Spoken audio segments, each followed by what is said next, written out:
We often think of the U.S. Federal Reserve as this fortress of economic stability. But what happens when that fortress comes under siege? Today, we're going to dive into a really critical analysis that argues the Fed is in a fight for its life against some serious political pressure. And that brings us to the big question, the one at the heart of this whole thing. Is the U.S. central bank actually losing its independence? The answer, believe it or not, could have a direct impact on everything from your car loan to the price of milk. I mean, listen to the language here, a siege.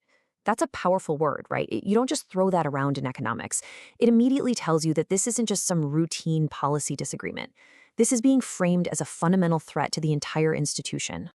Okay, so before we can really understand the siege, we have to understand the fortress itself.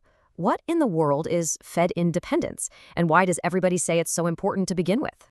It really just boils down to this. Autonomy means the folks setting interest rates and managing our money supply can make their calls based on what's best for the economy in the long run, not based on what might help a politician get reelected next month. And this chart really lays out the difference. An independent Fed is playing the long game. It's looking at the data, trying to keep things stable for years to come. But a Fed that's influenced by politics, well, it can get pushed into playing for short-term wins, juicing the economy right before a vote, even if it leads to some major pain down the road. So, if that's the principle we're talking about, what are the weapons being used in this so-called siege? Let's take a look at how this political pressure actually gets applied.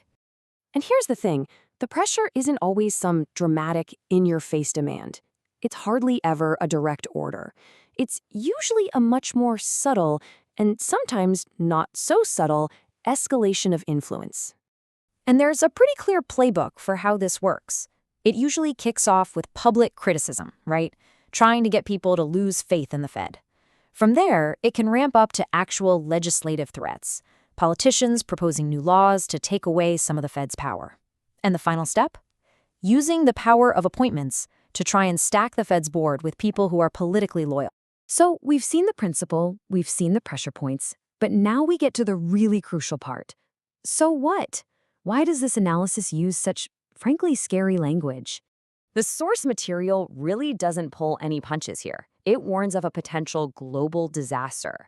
This tells you we're not just talking about a small domestic issue. The argument is that the stability of the entire world's financial system is tied up in the Fed's ability to make independent decisions. So how could one political decision possibly spiral into a global crisis? Well, this timeline lays out one potential domino effect. It starts small, right? A single policy change is made, maybe for some short-term political gain. But 6 months later, you could see inflation spike because money is being printed to win votes. Then, maybe a year in, that destroys investor confidence, and they start pulling their money out. The last domino to fall? Global economic instability. It's a pretty chilling scenario, but it's a plausible one. All right. So after seeing the threats and the stakes, we come full circle, back to the core argument. What's the final takeaway here? Why is this idea of autonomy so fiercely protected? At the end of the day, the point is this. Independence acts like a shield. It protects our economic policy from the whims and pressures of short-term politics. That allows the Fed to focus on long-term price stability, which gives businesses and investors the confidence they need to grow and create jobs. Most importantly, it stops the powerful tools of monetary policy from being used just to win an election. It's like a crucial firewall against economic chaos. And that leaves us with this final, really critical question. The Fed isn't totally unaccountable, and it shouldn't be. It was created by Congress, after all. But in a democracy, finding the right balance is everything.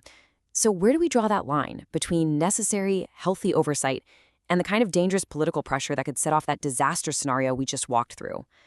That is the fundamental tension at the very heart of this entire debate.